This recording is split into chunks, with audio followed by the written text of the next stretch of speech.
தோற்றத்தில் காட்சியளிக்கின்றாயே, நீ ஆதி பராசக்தி. நீ எப்படிப்பட்டவன்? காஞ்சியில் காமாட்சி, மதுரையில் மீனாட்சி, காசியில் விசாலாட்சி, படவற்றில் ரேணுகம்பாள், மேல் மருவத்தூரில் ஆதி பராசக்தி, வாழப்பந்தலில் பச்சையம்மாள், மலையனூரில் அங்காள பரமேஸ்வரி, இப்படி பல உருமாறி கருமாறி சுத்த கேப்பர் சுத்தவ பச்சை தேவடியாடி நீ. அப்படிப்பட்டவன் நீ எப்படி சூழ பிடிக்கலாம்?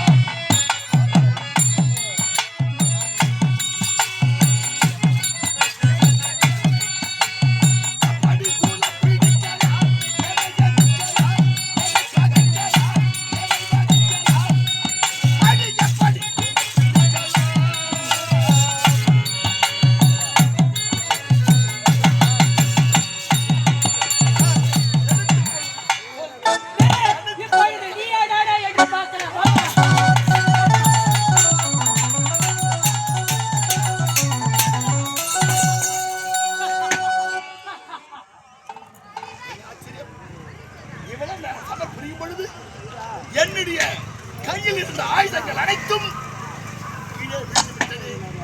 இவ்விடத்தில் என்னால் சமர் புரிய முடியவில்லையே. எதிரே நின்று கொண்டு சமருக்கு அழைத்துக் கொண்டிருக்கும் வீரபாலனை கொல்லக்கூடாது.